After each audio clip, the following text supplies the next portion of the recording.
lọ ṣe nígbà tí mo lóyún Florida tí mo lọ sí America mo wáṣẹ́ cleaning lọ làwọn despite pé mo jẹ́ celebrity mo wáṣẹ́ cleaning lọ wọ́n dẹ̀ sọ pé ikùn mi ti gùn jù wọn ò lè gbà mí mo wáṣẹ́ cleaning lọ sí America náà nígbà tí mo dé America nígbà tí mo wáṣẹ́ cleaning lọ wọ́n ní ikùn mi ti ga jù wọn ò lè gbà mí ọ̀rẹ́ mi gan ló kọ́kọ́ fẹnu fọ́ ogbó ẹ̀ àwọn èèyàn mọ̀ pé mo lóyún ọ̀rọ̀ ẹ̀rín kọ́ lélẹ̀.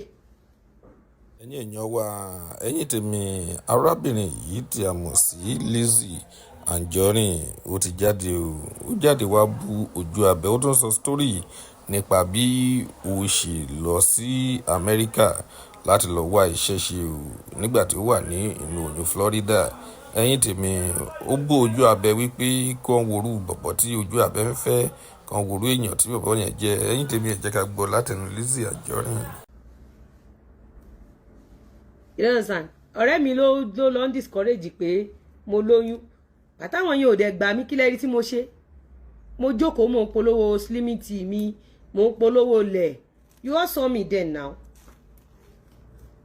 even gbà tí mo wà ní labour room mi ò waste time mi every second mo ń ṣiṣẹ́ ni you don't understand so irú àwọn ṣẹpẹtẹrì yẹn mo bí tán ti fẹ́ bẹ̀rẹ̀ ayé wọn báwo ló yẹ fẹ́ ṣe ibo ló ti fẹ́ mú vacation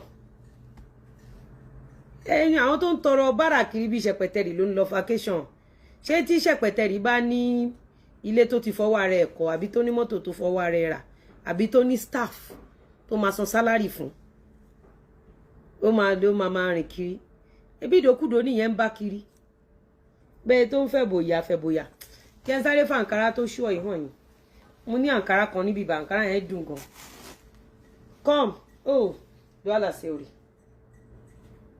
saboda Allah kanji ka kawo mun wannan ko ka tamfa ne the white and blue that beautiful one please clean. ẹ wo bọ̀bọ̀ tí ojú abẹ́ ń fẹ́ ẹ wo tí bọ̀bọ̀ yẹn ń gbé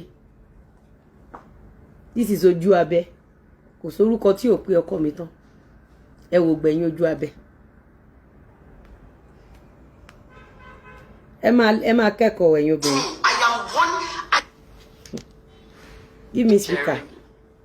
Give me speaker. ẹ̀yin obìnrin ẹ máa kẹ́kọ̀ọ́ gan-an. And you give me charger. Bluetooth mode. ẹ máa kẹ́kọ̀ọ́ gan-an.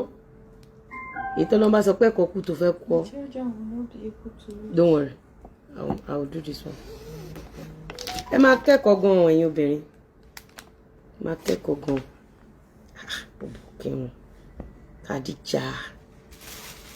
Kàdíjà ṣe wọ̀ mú wò lọ́kàn yìí ìwọ ọmọ tí dáàdi rán lọ sábàd dáàdi dé ní wọn kò séwé kò ségbò.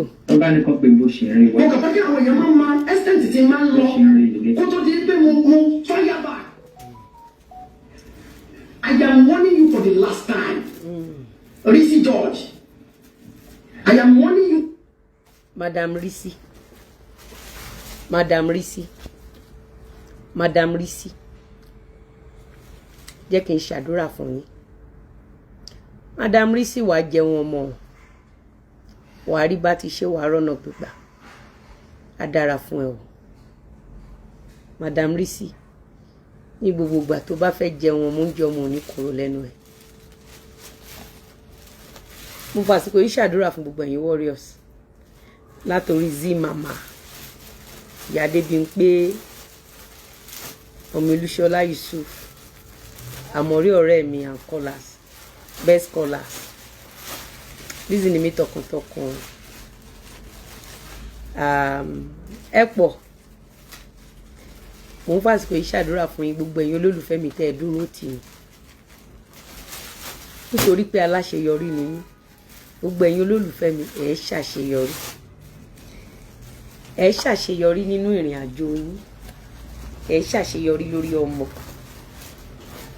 ẹ ṣàṣeyọrí nínú ayé tẹ́ ẹ wá yìí ìrìn àjò yín á ní àṣeyọrí.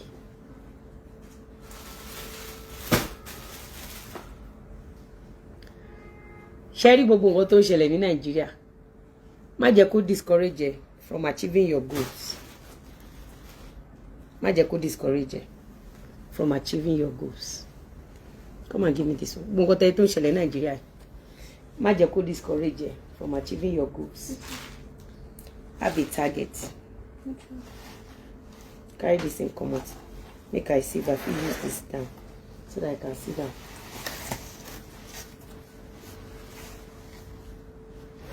Carry this carton come out. Mo boy èèyàn mi ẹjọ́. Carry this thing come out abeg. Carry the carton. Carry the carton. Ẹjọ́ má bínú.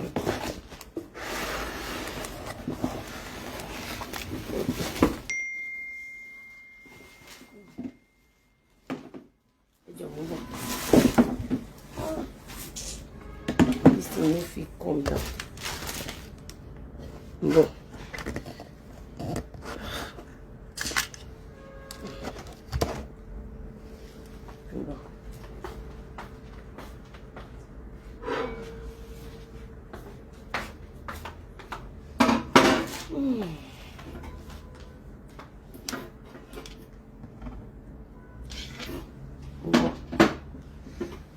Okay, bani wo ni charger báwo náà mo fẹ́ kẹ́ mọ̀ pé àwa kan wà à ń ṣàdúrà fún yín òun náà mọ bó ṣe lọ nílùú Èkó òun náà kó máa